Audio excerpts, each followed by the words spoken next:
falando sobre a vida desse ícone do Evangelho, que foi o nosso irmão Aurino Costa, o qual eu tive o prazer de conhecê-lo, mas foi muito rápido, porque logo depois ele partiu, né?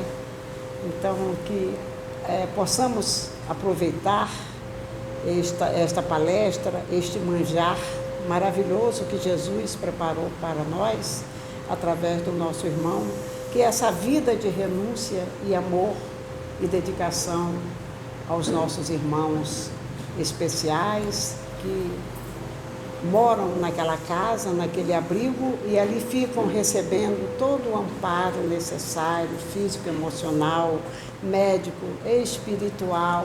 E ali, então, eles ficam até o final dos seus dias, até quando partem para o além. Aí nós chamamos outras pessoas, né? Eu já faço parte daquela casa há mais de 20 anos, como trabalhadora, né? E realmente é um trabalho, assim, muito dignificante para o ser humano. Só mesmo quem tem Jesus no coração, como Aurino, né? Que deu a sua vida, podemos dizer assim, em prol dos seus irmãos, né?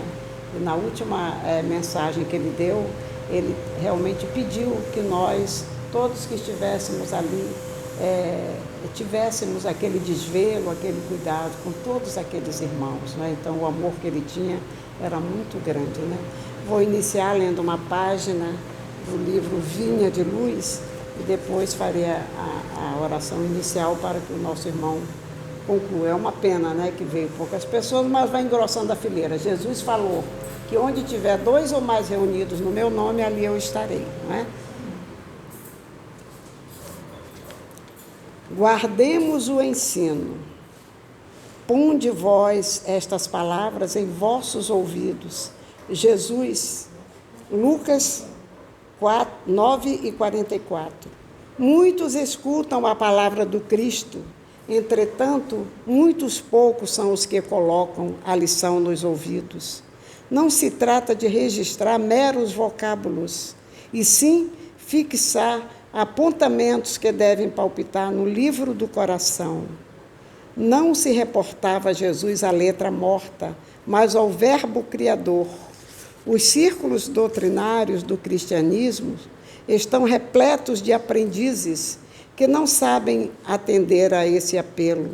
Comparecem às atividades espirituais, sintonizando a mente com todas as inquietações inferiores, menos com o Espírito do Cristo. Dobram os joelhos, repetem fórmulas verbalistas, concentram-se em si mesmos. Todavia, no fundo, atuam em esferas distintas do serviço justo. A maioria não pretende ouvir o Senhor, e sim falar ao Senhor, qual se Jesus desempenhasse simples função de pajem, subordinado aos caprichos de cada um. São alunos que procuram subverter a ordem escolar, pronunciam longas orações, gritam protestos, alinham promessas que não podem cumprir. Não estimam ensinamentos, formulam imposições, e a maneira de loucos buscam agir em nome do Cristo. Os resultados não se fazem esperar. O fracasso e a desilusão, a esterilidade e a dor vão chegando devagarinho, acordando a alma dormente para as realidades eternas. Não poucos se revoltam desencantados. Não se queixem, contudo, senão de si mesmos. Ponde minhas palavras em vossos ouvidos, disse Jesus. O próprio vento possui uma direção. Teria, pois, o Divino Mestre transmitido alguma lição ao acaso?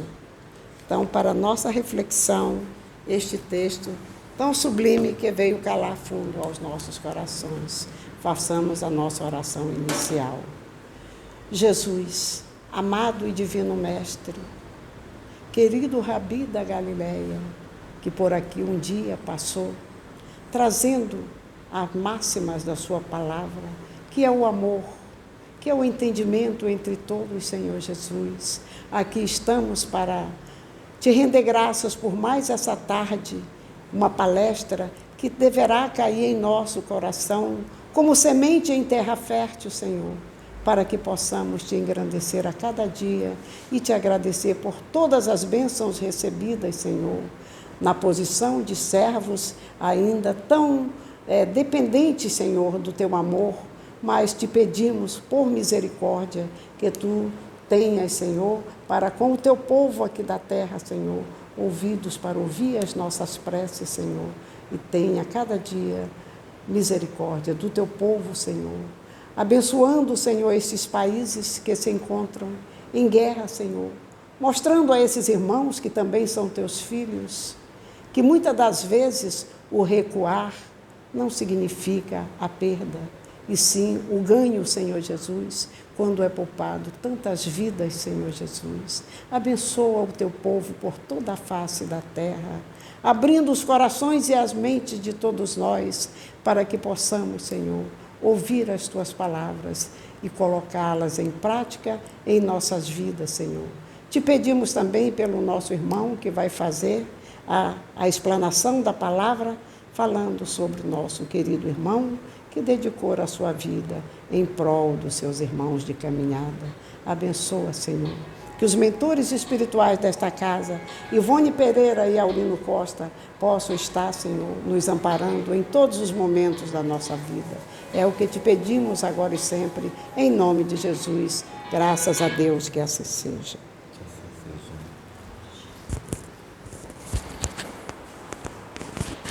Boa tarde, pessoal. Boa tarde, queridos irmãos. Que a doce paz do amigo de Nazaré continue em nossos corações, hoje e sempre. Para falar de Aurino Costa, eu tenho que me reportar. Olha, a bibliografia usada foi esse livro aqui, né, de Fernando Uchoa, chamado Um Deficiente Eficiente, que foi até o título que eu pus ali. Mas para a gente poder começar a falar de Aurino Costa, a gente tem que começar a se reportar aos seus pais, Romão e Dona Margarida. Seu Romão, ele era carvoeiro, lenhador, e era aqui da terra do Morro de Santíssimo. Aqui no Morro de Santíssimo ele vivia, isso aí a gente está falando de 1900 e alguma coisa lá, para 1914, quando Aurino nasceu. Em 1914, Romão trabalhava aqui de carvoeiro, de lenhador. Ele cortava a lenha, preparava a lenha, e na choupanazinha lá, onde morava ele com a família e 5 filhos, o sexto seria Aurino, numa choupanazinha igual a essa aqui, que está mostrando ali no vídeo, ele adentrava a floresta junto com outros lenhadores, pegava a madeira, juntava e estocava aqui fazendo o carvão. Para fazer o carvão era um processo meio complicado. Todo mundo que trabalha com carvão sofre de problemas pulmonares, sofre de problemas de empedramento do pulmão, de outras coisas por causa do pó do carvão, por causa da fumaça do carvão, porque ele fazia aquilo dali. Perto de casa, porque ele não saía para longe de casa. E vinham os tropeiros. Quem eram os tropeiros? Os tropeiros eram o pessoal que ficava aqui no centro de Bangu, que ia para Realengo, para outros centros comunitários, onde tinham comércio, levar o material, levar o carvão. E os tropeiros passavam, às vezes, de porta em porta. A gente está falando de 1914. Tá? Ainda não tinha acontecido a Primeira Grande Guerra Mundial. Foi em 1918 que aconteceu a Primeira Grande Guerra. Então, em 1914, naquela época, tudo era muito difícil. Tanto é que a Serra de Santíssimo era chamada de serra, não era desbravada, era mato, mato, mato e árvore. E Romão, ele tinha uma preocupação. Quando Margarida ficou grávida de Aurino, ele ficou preocupado porque o gás estava começando a chegar no Brasil, a iluminação a gás. Não era mais a iluminação por lâmpadazinha, como era no tempo do imperador. O gás já estava chegando e o povo já estava começando a usar gás dentro de casa para cozinhar, para fazer as coisas. Começou a ser criado botijão de gás. Não ainda nessa época, mas já estava chegando. E ele começou a ficar preocupado. Será que o povo ainda vai precisar de carvão? Será que o povo ainda vai necessitar de carvão? E falando isso com um amigo dele, o amigo dele falou, ó, tem um português lá no Saco do Viegas, que tem lá um sítio lá, um rancho lá no Saco do Viegas, e você pode ir para lá tomar conta do rancho dele lá no Saco do Viegas, que era lá em cima, né? Aí ele ia sair daqui de Santíssimo e ia lá para o Viegas, lá em cima, tudo pertinho da gente, né? É tão gostoso ouvir essa história assim, porque é da nossa região. Ele viveu aqui na nossa região, ele estava aqui em Santíssimo, foi lá para o Viegas, e o Saco do Viegas é essa região aí. Ainda é uma região de mata fechada, tá? Porque é lá perto do morro, lá tem muito mato ainda, muita área ainda que o pessoal não desmatou, e ele foi para lá para trabalhar ainda com carvão, para fazer as coisas, e nasceu Aurino Costa. Aurino Costa, então, ele nasceu ali no dia 14, em 1914, e Romão começou a trabalhar lá. Só que Romão, ele começou a ficar doente por causa do trabalho com carvão, e veio a gripe espanhola. Lembra agora dessa gripe que a gente está tendo agora? Há 100 anos atrás foi a gripe espanhola que atacou todo mundo. O pobre do Romão, ele já tinha a deficiência pulmonar por causa do carvão, por causa do trabalho na lide, a fumaça e outros problemas também com bebida, que era normal para um homem rude da época. E ficou muito frágil, começou a adoecer muito rápido com aquela gripe que não atacou mais ninguém, atacou só ele na casa. E ele veio a falecer. Dona Margarida, ela ficou sozinha com 6 filhos, morando naquela fazenda sem poder tocar o trabalho. As crianças pequenas, só tinham 3 meninas mais velhas e não sabia o que fazer. Deixa eu só ver aqui. Dona Margarida, ela pegava Aurino quando ele tinha 5 aninhos ainda. A diversão do Aurino era assistir a ladainha na casa do Pedro Lagarto. Você sabe o que é uma criança de 5 anos se divertir assistindo ladainha? Todo mundo aqui lembra que é a ladainha, né? É aquela reza lá que demorava 2, 3 horas e ficava lá rezando. Nossa, por isso que hoje em dia virou um termo pejorativo, ladainha. Não, para com essa ladainha, né? Para de ficar falando. Era a diversão dele, ele se divertia com 5 anos junto com os irmãos na ladainha na casa de Pedro Lagarto, porque não tinha com que brincar, como brincar.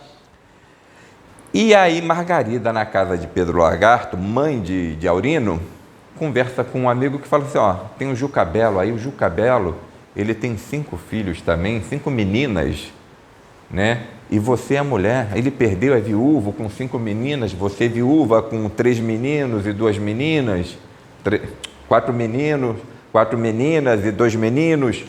Junta a família toda lá, vai lá conversar com o Jucabelo. Olha só como é, casamento arranjado, né? Arranjado por amigo ainda.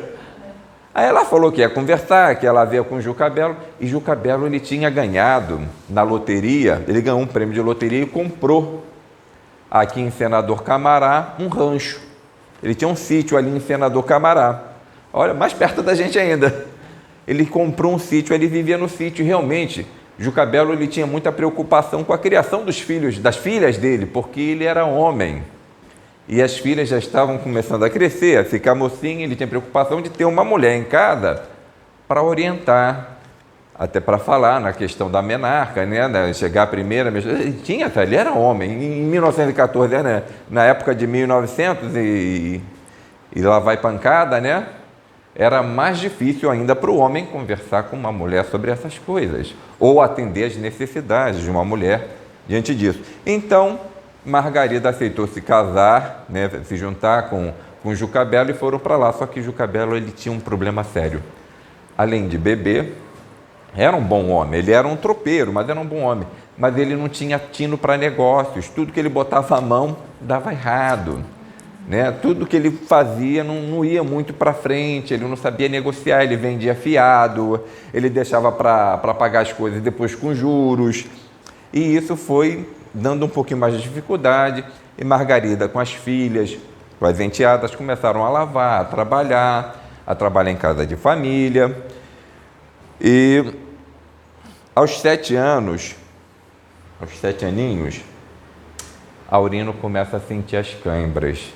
ele começa a sentir as câimbras na panturrilha e no pé. Câimbras forte. O que são câimbras? São contrações musculares.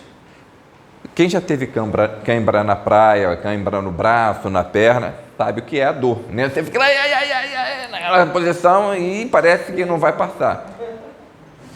Ele começou a sentir isso com 7 aninhos, cãibras fortes. Passado esse evento, Aurino, quando ele tinha 8 anos, ele relata no livro que ele nunca tinha usado uma escova de dente. Quando a irmã dele casou, que foi levar ele, que pegava ele para passear, que ele viu a primeira vez uma escova de dente. Eu imagino o resto da família, né? Que delícia que eram aqueles dentes de lá. Bom, aos 8 anos, ele estava com a irmã, ele trabalhava entregando roupas. Ele ia a pé, descalço, entregava a roupa, ele andava, ele jogava, brincava, jogava futebol, tinha uma vida normal até os 9 anos. E ele estava entregando roupa, foi entregar roupa na casa da dona Sirlene, que era uma mulher que mandava roupa para lavar, para passar, e ele foi entregar a roupa. Depois que ele entregou a roupa, ele foi brincar com o filho, o Jorge, que era um amiguinho da idade dele, ficou brincando no terreiro. Só que a mãe do Jorge, a quem ele tinha entregado a roupa, viu ele por ali, falou, esse garoto está querendo alguma coisa, né? Por que ele não foi embora ainda? E pegou 400 contos de réis e deu para ele. Aí ele falou que ele ficou tão sentido porque ele não estava ali esperando nada, ele foi entregar quem dava alguma coisinha para ele e ele esperava era a comida da irmã, né? Já pagou a irmã, não precisava pagar ele ficou chateado, porque ele se sentiu como se estivesse sendo pago para brincar com um amigo dele, né? E ele ficou muito sentido com isso, né? Aos 12 anos, ele começou a trabalhar. Ele foi morar com a irmã lá em Vila Isabel e começou a trabalhar numa oficina de eletricidade, enrolando motores. Essa aqui é uma foto da oficina antiga lá de Vila Isabel, onde ele enrolava motores. A oficina existia até pouco tempo atrás, né? Ela foi desativada e tudo. O chefe dele era uma pessoa muito boa, gostava muito dele, ele trabalhava bem. E um dia, para ver como ele era uma pessoa importante e boa, o chefe dele convidou ele para ir fazer um trabalho. Essa daqui era a rua lá de Vila Isabel, onde tinha a oficina. Então eu peguei fotos lá daquela época dele mesmo, para você ver como é. Tinha um bonde ainda, de bonde. Você pegava bonde, eu nem lembro o que tinha na época, acho que era lotada. Aqui em Senador Camará eu cheguei a pegar o tempo, que eu sou morador de Senador Camará, do tempo que não tinha passarela em Senador Camará, para atravessar de um lado para o outro, né?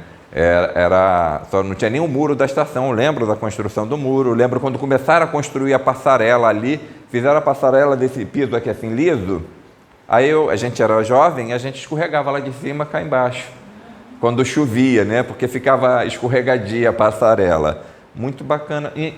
Então imagina, antes disso, eu estou falando de 71, 78, 79, quando eu era criança ali em Camará. Ele está falando de 1930, 35 no máximo, como não era Camará naquela época. Então ele saiu dali e foi lá para Vila Isabel, e Vila Isabel era ali, era bondinho. Sair daqui para ir para Vila Isabel era uma coisa muito difícil, né? Era uma viagem muito pesada. Então Aurino foi para lá. E o chefe dele falou, vamos para Angra, que nós vamos fazer um serviço lá em Angra, enrolando o motor. Só que quando chegou lá em Angra, Aurino começou a sentir muitas dores nas pernas. O pé dele começou a inchar, ficar preto, e ele não conseguia andar. Aí o chefe dele mandou ele pro aposento, né? Ficar deitado um pouco no aposento. Ele melhorou um pouco, voltou para o trabalho, mas voltou a sentir as dores, as pernas doendo. Aí o chefe dele manda ele para casa. Ele trabalhou 3 anos nessa indústria. Ele ainda conseguiu trabalhar 3 anos nessa indústria. Com 17 anos, ele foi para Minas, porque ele não conseguia mais andar. Ele voltou para casa, a mãe dele começou a cuidar dele aqui em Camará, ele não conseguia mais andar, as pernas dele começaram a inchar, a secar, a perna secava, secou a perna dele, o pé dele começou a ficar muito grande, a entrevar, o pé dele ficou entrevado. Eu não botei a foto, eu tenho até a foto dele deitado com os pés expostos, o pé dele bem atrofiado. Eu não pus aqui, mesmo porque não convém, até para expor a figura de Aurino, né?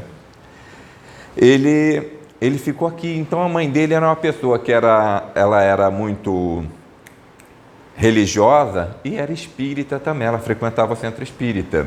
E Aurino, quando era pequeno, certa feita, passando em frente a uma igreja, os colegas falaram assim, se persignaram e perguntaram, você é religioso? Ele falou, não, se eu tiver uma religião eu vou ser espírita, porque ele já conhecia o espiritismo através da mãe. E a mãe dele frequentava o João Batista, que já existia, frequentava o Grêmio de Propaganda Espírita, lá o Luz e Amor, que já existia. E quando ele fez 17 anos, a mãe dele também, por ser uma pessoa religiosa, porque a gente é religioso, mas é aquele religioso que acredita em tudo. Naquela época era assim, né? É aquela pessoa assim, não, eu sou espírita, mas eu vou lá na benzedeira, eu vou lá no terreiro, bater o tambor, eu vou na igreja pegar o santinho. Era normal naquela época, né? E com um filho doente, atirava-se para todos os cantos. E a mãe foi lá em Minas Gerais, tinha essa Manuelina, que era chamada a Santa do... Deixa eu ver aqui, se eu lembro aqui.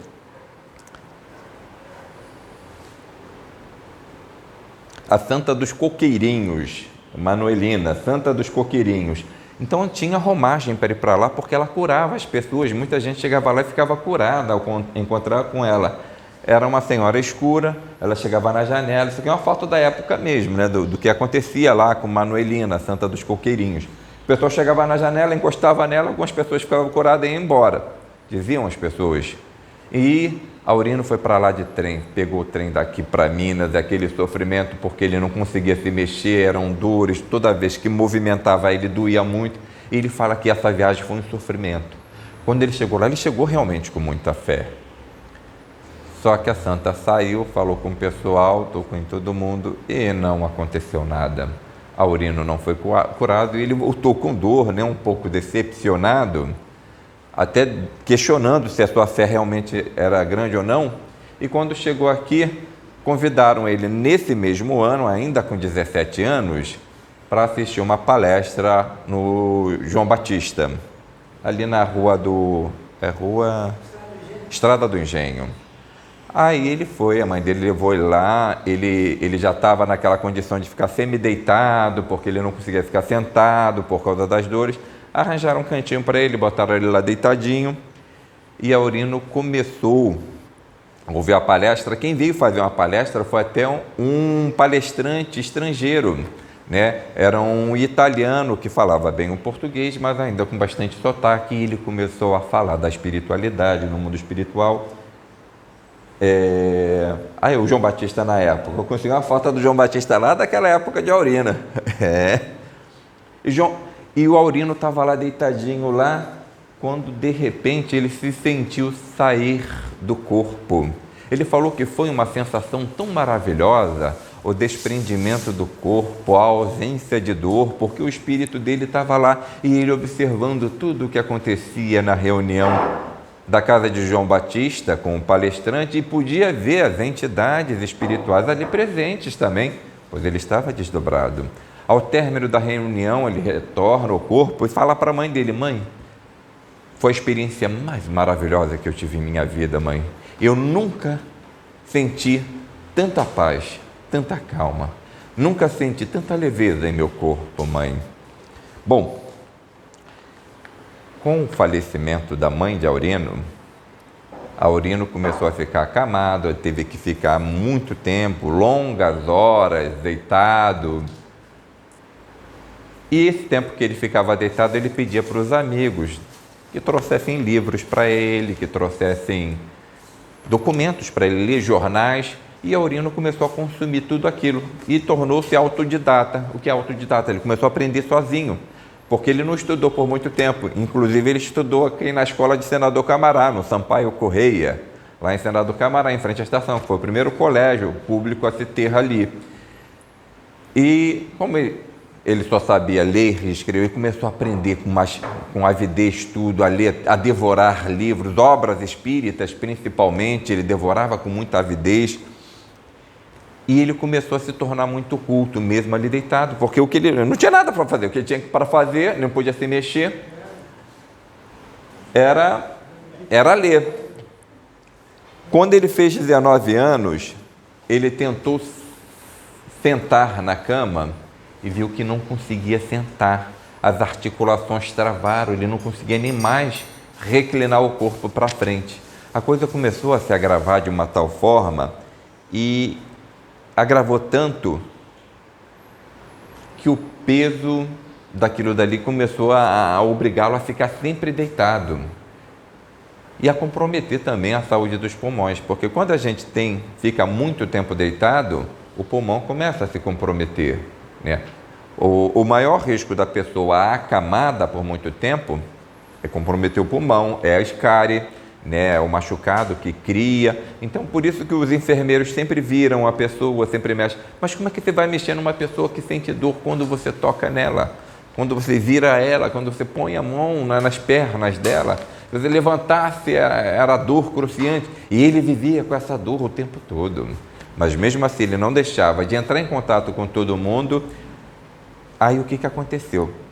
O Grêmio de Propaganda Espírita Luz e Amor, toda a casa espírita, lá na ordem onde eu frequento, também tinha isso. Tinha o zelador da casa, que era uma casinha que tinha no fundo do centro espírita, lá no Pedro de Alcântara também tinha, e tinha uma pessoa que ficava morando naquela casa, que tomava conta do centro. Vicente Moretti era presidente do Grêmio de Propaganda Espírita Luz e Amor. Vicente Moretti é uma pessoa muito maravilhosa, um coração muito puro, muito aberto, uma alma abnegada, convidou Aurino para que morasse lá nos fundos da casa, que ficasse lá como zelador. Mas como vai ser zelador? Alguém não podia nem se movimentar. A compaixão e o amor. A compaixão e o amor de alguém. Sabia que ele era uma pessoa importante. E botou um telefone ao lado da cama de Aurino. E o que Aurino fazia? Ele sempre estava em contato com o pessoal. Ele aprendeu comércio, aprendeu a lidar com o comércio, a lidar com as coisas. E começava a ligar, a pegar doadores, a pegar isso. Ele se preocupava com quem tinha problemas iguais ao dele, porque para ele era difícil, que tinha um monte de gente ajudando. E quem não tinha ninguém ajudando? E quem não tinha apoio, como é que ia fazer? Certa feita, deitado na casa, lá no Grêmio de Propaganda, ele falou que passou a ouvir uma voz que dizia para ele: tem de bom ânimo, vá em frente, não desista. Pense no teu próximo. Aí você vê, alguém que estava na condição como a dele, deixa eu ver aqui se tem aqui. Alguém que estava nessa condição como a dele aí, o telefonezinho lá do lado da cama, ó, era ele o telefonezinho dele do lado da cama lá, e ele sempre fazendo as coisas dele, não deixava de fazer. Essa é a foto que eu falei que mostra como é que estão os pés dele. Eu cortei aqui para que a gente não pudesse ver. Entendeu? Ele não conseguia, essa era a posição que ele tinha que ficar, né? Ele pegava o telefone, botava no peito, discava e conversava com as pessoas.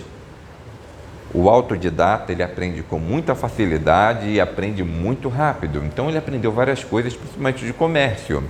E começou a fazer aquele grupo lá de doações, grupo de apoio, e começou a ver. E aí ele conheceu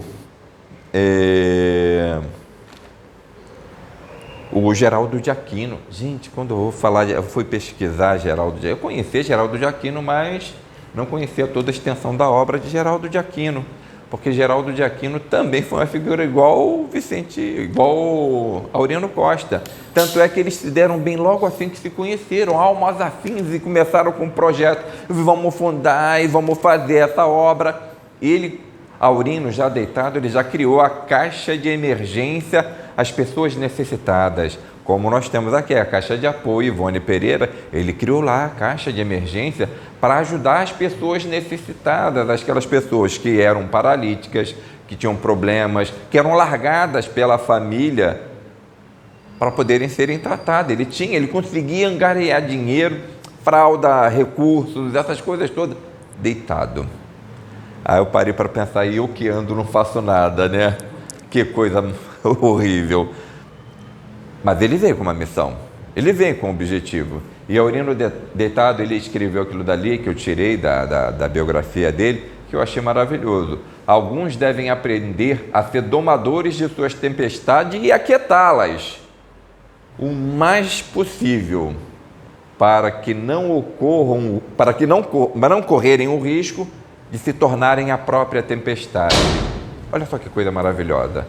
Ou a gente aquieta a tempestade que nos agita, ou nos tornamos a tempestade. Ou você trabalha para corrigir os seus erros, ou os seus erros vão começar a perturbar as outras pessoas. Ou você aprende a lidar com os seus problemas, ou os seus problemas vão ser problema de outros também. Aurino, deitado na cama, aos 19 anos, ele se internou lá na casa na Santa Casa, e na Santa Casa foi feito várias pesquisas, tinha vários amigos também que o ajudavam, e descobriram que ele tinha uma artrite reumatoide infecciosa, e essa artrite lá era degenerativa, ia acabando. Quando ele teve esse problema na bacia, que não conseguia mais sentar, os médicos falaram, para que você tenha uma vida melhor, porque já está comprometendo a sua atividade pulmonar, vamos amputar suas pernas, que você fica sentado, você vai poder ficar sentado. Ele de pronto aceitou, não, vamos, e vai diminuir suas dores, você vai sentir menos dores, não que vai acabar, vai sentir menos dores, porque a artrite reumatoide ia atacar todo o seu corpo, né? As pernas eram o problema, eram o que doía. O que causava mais problema?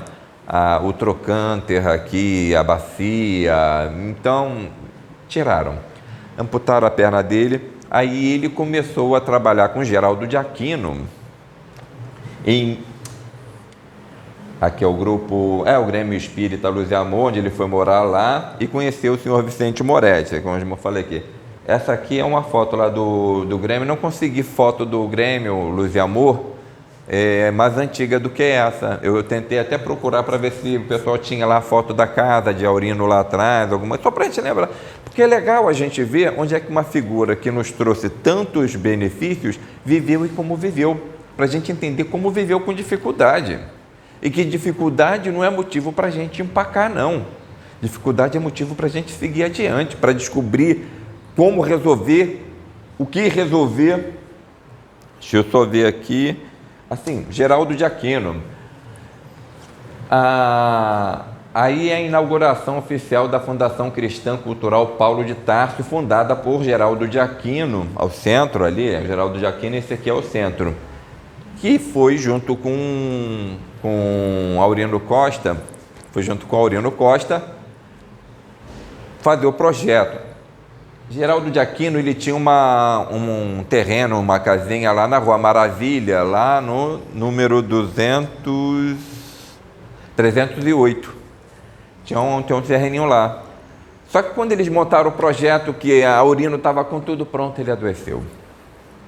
Aurino ficou 2 anos muito mal, sem poder tocar nada, sem poder fazer nada, dependendo estritamente da ajuda de médicos e amigos, enfermeiros e a gente abnegada. Quando ele melhorou ao final desses 2 anos, ele foi procurar o Aquino, Geraldo de Aquino, para dar início ao projeto. O Geraldo de Aquino, rapaz, eu não posso, porque eu já estou lá com a Fundação Cultura Paulo de Tarso, eu tenho outros projetos, estou tocando outros projetos. Eu estou inaugurando a Rádio Rio de Janeiro, eu estou envolvido no projeto da Rádio Rio de Janeiro, que Geraldo de Aquino, ele é o fundador da Rádio Rio de Janeiro. Eu falei, não posso, eu estou muito assoberbado, mas olha só, estou te doando o terreno lá na Rua Maravilha, ele é teu, pode começar a obra lá. E ele, junto com o pessoal, outros deficientes, eu não vou falar o nome de todos aqui, tem muita gente que ajudou ele, que também era deficiente, tá? Que começou a obra lá naquela casinha, começou a montar o Vicente Moretti, e em 1950, em 1950, lá na Rua Maravilha, isso é a Rua Maravilha em 1950, tá? Quando começou a construção do Vicente Moretti lá, e aos 24 do mês de julho de 1961, aos sábados às 16 horas da tarde, senhor Aurino Costa, no bairro de Bangu, na Rua Maravilha 308, inaugura, com a presença de vários signatários, inaugura a Ação Cristã Vicente Moretti. Infelizmente, também não tenho foto do Vicente Moretti na época da inauguração. E Aurino Costa começou a trabalhar ali naquela instituição.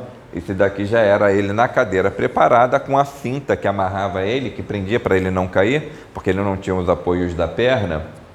Ele começou a trabalhar e ficava lá no Vicente Moretti.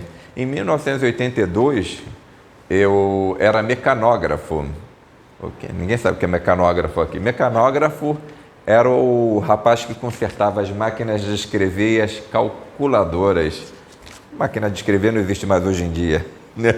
Ninguém usa, só em filme.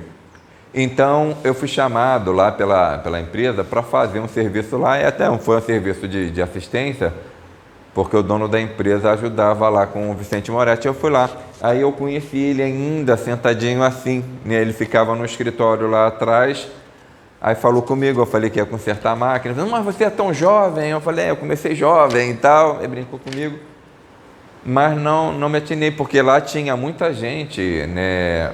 Se você chega no Vicente Moretti, você vê muitas pessoas com problemas, com doenças, né? Muito cadeirantes. Não me atinei, na época eu tinha 18 anos, não me atinei que seria Aurino Costa, e nem tive assim o tino, na minha inocência de juventude, de parar para conversar com uma figura tão ilustre e importante. Mas guardo a lembrança de ter tido contato com ele lá na Ação Cristã Vicente Moretti. Aurino,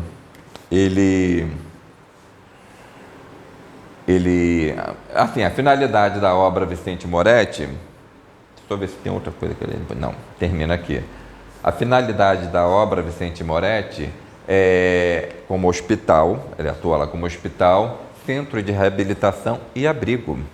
Muitas pessoas são levadas para lá e são esquecidas lá. A família não quer mais saber. São abandonadas. Hoje, eu estive lá em Realengo, no abrigo de Realengo, na reunião do CRAS, da reunião da comissão local, que a gente faz parte aqui. Eu fui em nome da CAIP, e lá no abrigo também tem muita assistente social, estava me falando, que tem muitas famílias que vão lá, deixa a pessoa que tem problema e vai embora. Só que lá é uma instituição de portas abertas. No Vicente Moretti, não. Às vezes que eu fui lá, tem jovens, tem velhos lá, com doenças, né, acamados, que não podem se levantar, que a família largou lá e não vai mais. Não vai mais visitar. Quem visita é nós que vamos lá, quem visita é as instituições religiosas que vão lá fazer algum serviço ou fazer alguma obra, né? O coral, de vez em quando, coral espírita, quando não tinha pandemia, a gente ia lá, né, cantar para eles, ficar um pouquinho com eles, né? Porque a visita que eles recebem são nossas. É de quem pode ir lá e doar um pouquinho do seu tempo para quem está lá na cama e não pode se levantar. Gente, para quem está isolado em uma cama 24 horas, ver um rosto novo, ouvir uma palavra de alguém, bater um papo, nem que seja de 12 minutos, é muita coisa. Aurino Costa desencarna em 1986, eu não guardei aqui a data porque eu não queria falar do desenlace dele, né? Porque para mim ele ainda está vivo aqui entre nós, em nossos corações, mas ele desencarna, ele é internado e desencarna logo em seguida, sem muitos sofrimentos. Essa é a figura de Aurino Costa. Não tem como falar de Aurino Costa sem lembrar de outras figuras como Jerônimo de Mendonça. Jerônimo de Mendonça teve um problema parecido com o de Aurino. Aurino foi artrite reumatoide. Jerônimo Mendonça teve ela.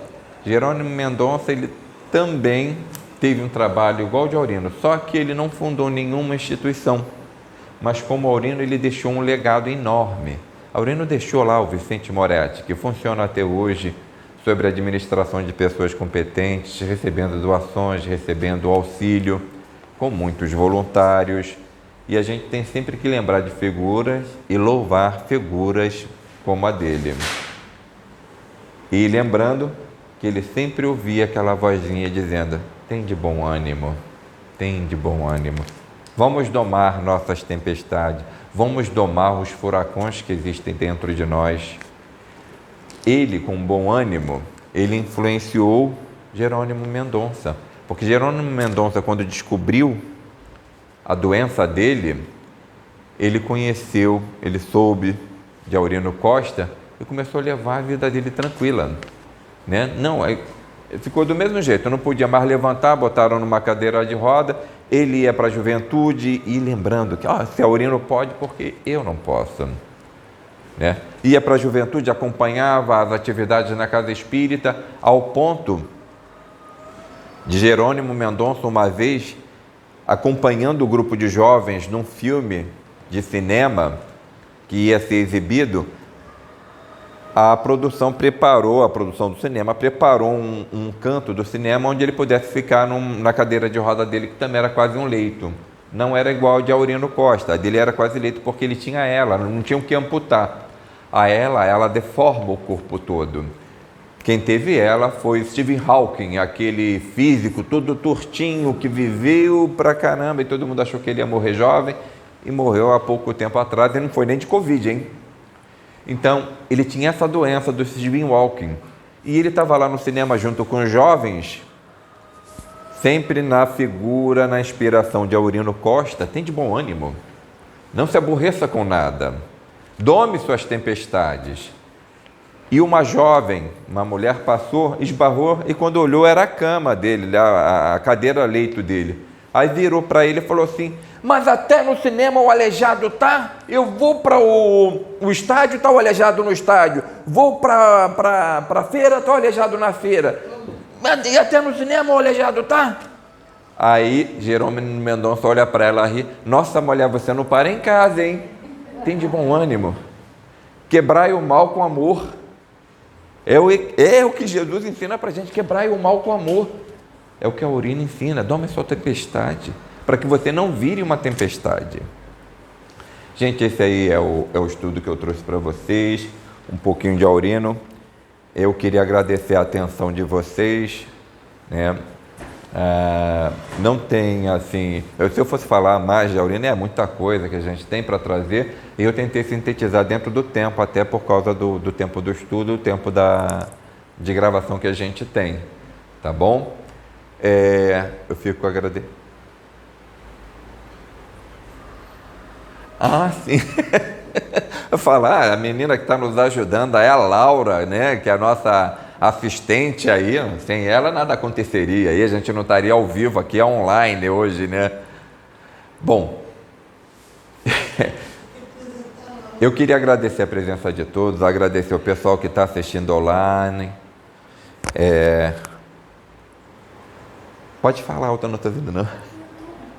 Sim, nós estaremos no YouTube, essa palestra vai estar no YouTube mais tarde, tá agora no Instagram, para quem está acompanhando, e mais tarde a gente vai publicar lá no YouTube. Para quem perdeu, pode assistir lá na página do CAIP, no YouTube e no Instagram também, tá? Nós estamos lá no Instagram. Vai lá, dá uma força lá no Instagram, no YouTube, né? Compartilha, dá o like, né? Bota o sininho lá para poder compartilhar, para dar uma força para casa, né? Para ver se a gente começa a monetizar a página do YouTube. Findando então, vamos fazer a nossa prece de encerramento. Eu convido os irmãos a erguer os pensamentos a Jesus e agradecer esse querido amigo de Nazaré pela tarde maravilhosa, pela oportunidade de trazer um pouquinho da vida de Aurino Costa para todo mundo. Que possamos nós, espíritos errantes aqui na Terra, tentando corrigir nossos erros, tentando aperfeiçoar nosso caminho, entender um pouquinho mais das nossas tempestades e ter bom ânimo. Que possamos, Senhor, receber do alto as bênçãos divinas. Que possa, Senhor, a Tua luz iluminar a mente dos dirigentes das nações que se encontram em guerra. Que possa, Senhor, a Tua luz iluminar os corações daqueles que encontram-se em guerra interior, que possa abrandar cada alma sofredora na terra, que a tua luz cubra todos aqueles que sofrem, a todos aqueles que necessitam de paz e de amor, e que a casa de Ivone Pereira, com o auxílio da nossa amada Ivone, possa abrir mais as suas portas a todos aqueles que necessitam, que possamos, Senhor, ter força para abraçar todos aqueles que necessitam e que vêm aqui em busca de um pouquinho de consolo, de paz, de amor e de tratamento para o corpo e para o espírito. Que tua paz, Jesus, se faça presente em nossos corações hoje e sempre, que assim seja. Muito obrigado, senhores.